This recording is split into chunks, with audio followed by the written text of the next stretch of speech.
A process of capture and transport was set in motion by the slave trade that changed maritime history, economic history, and created an immigrant population in the Caribbean islands and in the Americas, who were forced out of their homes against their will. The basis of this force was the need and greed of Europe. Their forced migration was a process that ignored the humanity of a large portion of humankind. This process set in motion during the later part of the 15th century would last over 300 years until slavery was turned into colonization, a more sophisticated form of slavery. There is a need now to look at this process and how it was set in motion.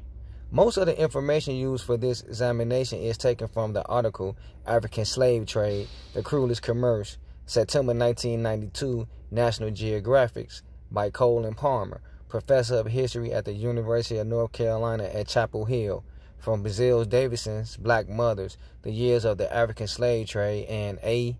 Du Bois, The Coming of the Europeans, Horizon History of Africa. To set the process in motion, the African was totally dehumanized in the minds of the Europeans. So far as most of them were concerned, the Africans were outside of the grace of God. Africans became living commodities in a world trade system that laid the basis for modern capitalization. Their middle passage, the condition of the transfer of the Africans across the Atlantic to the various parts of embarked nation where they were to be sold as slaves, is the most tragic story or forced migration in human history. Europe took full advantage of wars and conflicts between West African tribes and nations and began to purchase some of the captives and prisoners as war as slaves.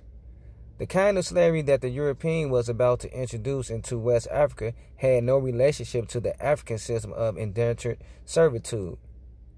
In the African system, the slave was usually a loser in a local war.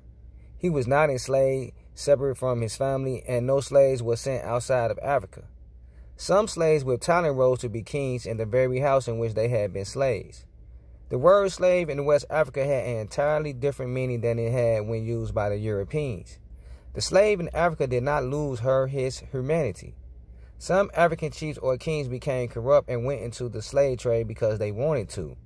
The Europeans sold firearms to one African group to either protect themselves or capture another group. The European gunpowder, rum, and cheap bric-a-brac, coming from the embryo of what will eventually become the European Industrial Revolution, was traded for slaves. In every slave fort in West Africa, there is a door of no return. The captured slaves went out of this door to the beach and subsequently to the boats that would take them away from their home forever. The condition on these boats was beyond anything described in a concentration camp or in a chain gang in the South of the 1920s and 1930s. Professor Colin Palmer described the conditions and the establishment of these slaveholding forts in the following manner. To facilitate trade, forts were established along the West African coast. The Gold Coast, the contemporary Ghana, saw construction of more than 50 such posts along 300 miles of coastline. The larger forts were called castles. Among the best known, Elimia Castle in the Ghana was built by the Portuguese in 1482 but fell to the Dutch in 1637. Cape Coast Castle, began by the Swedes in 1653, was later held by the Dey or ruler of the Beetle people. It was acquired by the Dutch in 1664 and by the English in 1665. This castle could accommodate more than 1,000 slaves.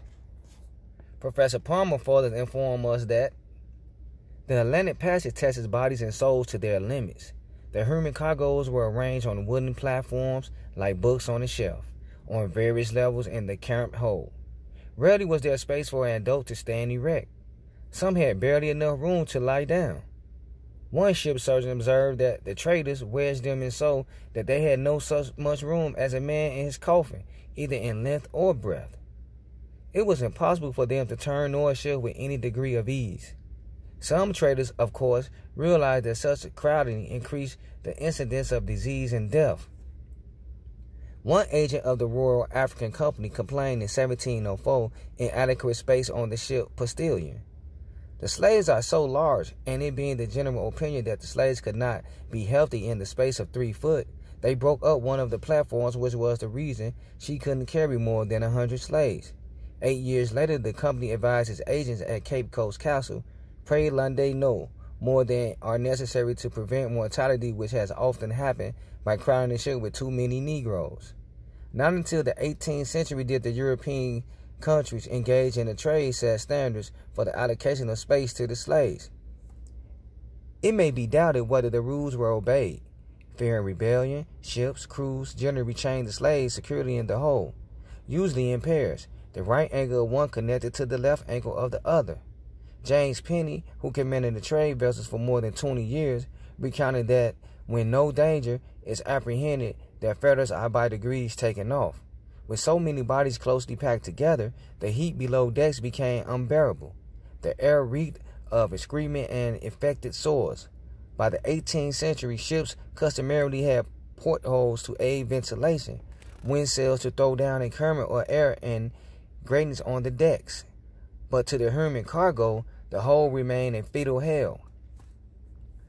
A cruel physiological argument developed among the slave traders between the concept of tight pack and loose pack. When the slaves were tightly packed on the ship, more could be loaded on, but more died. In loose pack, more survived the journey because they had breathing space, because fewer slaves were packed on the ship. Therefore, when slaves arrived at the port of debarkation, they were in a healthier condition. The argument would go on for another 100 years. There is a small library of literature on the Middle Passage. Some written by captains of slave ships. The rationale and the pretense in England was that the slave was primitive, unchristian, and that slavery brought them under the tutelage of Christianity. Other slave trading nations took the same attitude. The best literature illustrating this rationale came from the Catholic and the Protestant Church. It's time that we look at least briefly at slavery and what is referred to as the New World and how it developed. Chapter 9. The Slave Trade in the New World. The Africans were no stranger to the New World. They seem to have been in North America and South America long before Columbus. This is more than an assumption, thanks to the research of Professor Leo Weiner reported in his Africa and the Discovery of America, and the work of Harold G. Lawrence in another book called African Explorers to the New World. The first Africans who came to the New World were not in bondage, contrary to popular belief. Africans participated in some of the early expeditions, mainly with Spanish explorers. The best known of these African explorers was Estevanico, sometimes known as Little Stephen, who accompanied the de Vaca expedition during 6 years of wandering from Florida to Mexico. The remarkable thing about Estevanico, who came to America in 1527, is that he was a remarkable linguist. He learned the language of the Indians in a matter of weeks. Because of his knowledge of herbs and medicine, he was accepted as a deity by some Indian tribes. In 1539, Estevanico set out from Mexico in a party with Fray Marcos de Nizo in search of the fabulous 7 cities of Cibola. When most of the expedition, including Fray Marcos, became ill, Estevanico went on alone and opened up what is now known as New Mexico and Arizona. A number of historians have stated that Pedro Nino, one of the pilots of the command ship of Christopher Columbus, was an African. In the discovery of the Pacific in 1513, Balboa carried 30 Africans who helped to clear the road across the isthmus between the two oceans. In the conquest of Mexico, Cortez was accompanied by a number of Africans. Incidentally, one was a pioneer of wheat farming in the New World. In the exploration of Guatemala, Chile, Peru, and Venezuela, Africans arrived nearly 100 years before they reappeared as slaves in Jamestown, Virginia, in 1619. Thus, Africans were major contributors to the making of the New World, and they did not come culturally empty-handed. Many of the Africans brought to the New World such skills as ironworking, leatherworking, and carpentry. Before the breaking up of the social structure of the West African states such as Ghana and Songhai, and the internal strife that made the slave trade possible, many Africans, especially West Africans, lived in a society in which university life was fairly common and scholars were held in reverence. In that period in Western African history, the University of Sankore at Timbuktu was flourishing, and its great chancellor, the last of monumental scholars of West Africa, Ahmed Baba, reigned over that university. A great African scholar, he wrote 47 books, each on a separate subject. He received all his education within Africa. In fact, he did not leave the Western Sudan until he was exiled to Morocco during the invasion in 1594. My point is this.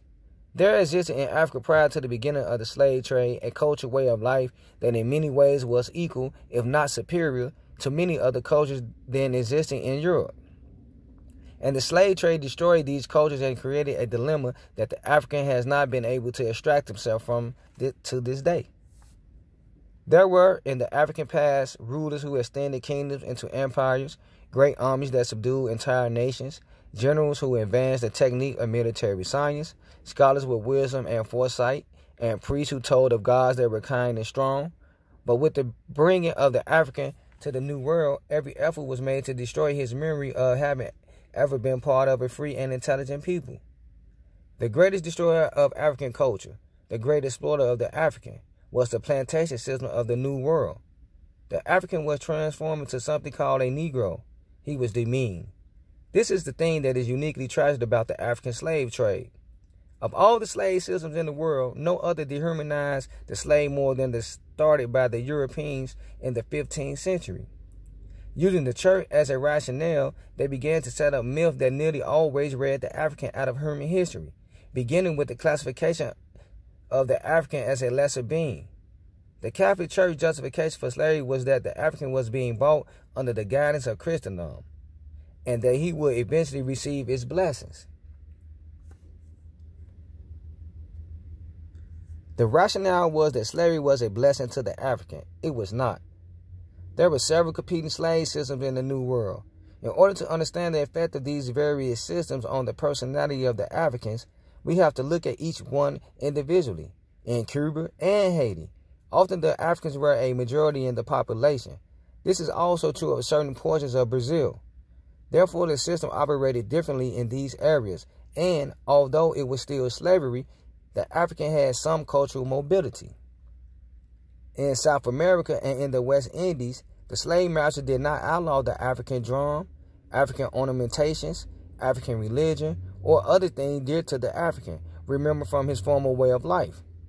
This permitted a form of cultural continuity among the slaves in the West Indies, Cuba, and South America that did not exist in the United States.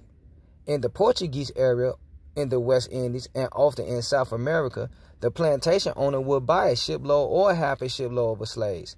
These slaves usually came from the same areas in Africa, and they naturally spoke the same language and had the same basic cultures. Families in the main were kept together. If a slave on an island was sold to a plantation owner at the other end of the island, he could still walk to see his relatives. This made for a form of cultural continuity among the slaves in South America, Cuba, and Haiti that later made their revolts more successful than revolts in the United States. In the United States, in the fight to destroy every element of culture of the slaves, the system was cruel. No other system did so much to demean the personality of the slave, to deny his personality, or to ruthlessly sell family members away from each other. The American slave system operated almost like the American brokerage system. If a person bought 20 slaves at the beginning of the week and found himself short of cash at the end of the week, he might, if the price was right, sell 10. These men might be resold within a few days. The family, the most meaningful entity in African life, was systematically and deliberately destroyed. But in South America, the slave managed to stay in his group and therefore preserve some of his cultural continuity. In spite of these drastic drawbacks, the Africans and the Americans, including the United States, made a meaningful contribution to the preservation of the countries in which he was a slave. Another neglected aspect of the African in the New World is the role of the African woman. Comparatively few white women were brought to the New World during the first 100 years. Many families of the New World originated from cohabitations between the white slave master and the African woman. Later, this same slave master, especially in the United States, made and supported laws forbidding his own child to have an education or sit beside him on public transportation. In Haiti, the African woman sometimes had a kind of semi-legal status. In South America, especially in Brazil, sometimes the white slaves married the African woman, and she became a free person. These free African women in South America began to maneuver their husband in an attempt to lessen the harshness of the slave system. In the United States, however, there could be no such maneuver. Haiti and Cuba, during this earlier period, were dominated by their mother countries. Wars were started within these countries to liberate from them their European masters. Africans made a meaningful contribution toward the early liberation of Cuba, Haiti, and other areas of South America. They fought with Simon Bolivar for the freedom of South America and fought violently to free Haiti from the domination of the French. In the United States, especially in the American Revolution, the African slave had often took the place of a white person who decided that he did not want to fight and fought with the promise that he would get his freedom afterward. Thousands of Africans fought in the American Revolution with this promise, and a little-known incident in our history is that thousands of Africans fought with British when the British made the same promise, and the African believed them. Apparently, it depended on who got to him first. The African was a major contributor in the making of the New World. The economy of the New World rested largely on slave labor. For many years, 1/3 of the trade of the New World was with the small island of Santo Domingo, which later became Haiti. Haiti and the other Caribbean islands also influenced the economic system of Europe. Slavery and the slave trade was the first international investment in capital. It was the first large-scale investment that was intercontinental. Many Europeans invested in ships and in the goods and services taken from these African countries and became independently wealthy. But the slave revolts continued. By the end of the 17th century, the picture of slavery began to change drastically. Economic necessity, not racial prejudice, originally directed the African slave to the New World. As early as 1663, a group of slaves joined a group of white indentured servants in a revolt. Some slaves took the Christian version of the Bible literally and believed that God meant for them to be free men. Slaves such as Gabriel Prosser in Virginia, who led a revolt of 40,000 slaves in 1800. In 1822 in Charleston, South Carolina, a carpenter, Denmark Vesey, planned one of the most extensive slave revolts on record, but he was betrayed and put to death with many of his followers. And in 1831, Nat Turner led the greatest slave revolt ever to occur in Virginia. The slaves never accepted their condition passively. In his book, American Negro Revolts, Dr. Herbert Aptheker records 250 slave revolts. The African slave in the Americas, in addition to assisting in the freedom and the economy of these countries, made a major contribution to his freedom. In the story of the rise and fall of great African states and subsequently the slave trade, we are trying to deal with something much bigger than history itself. We are trying to deal with an old situation and a new situation, and trying to address ourselves to the current cry for black history and black power. Our major point is this. The African people who became slaves in the United States have been many things in history, good and bad. They have ruled great nations and they have destroyed great nations. They are profoundly human, and they have played every role in the human drama from saint to buffoon. Slavery does not represent the sum total of our history. We are searching for a definition of our African heritage and to determine what it means to a people emerging from bondage into the light of freedom, re-entering the mainstream of world history as participants. A good definition of heritage or a history is, heritage is something acquired or transmitted by a predecessor. It is also called a legacy, tradition, and birthright. But when we speak of our people, perhaps a new and better definition is in order. In his book Tom Tom, John Vanderkook said, a race is like a man until it uses its own talent, takes pride in its own history, and loves its own memories. It can never fulfill itself completely. Heritage, in essence, is how people have used their talents to command the respect of other people.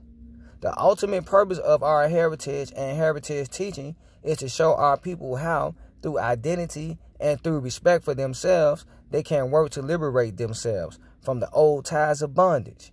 A person's relationship to his heritage, after all, is the same as the relationship of a child to its mother.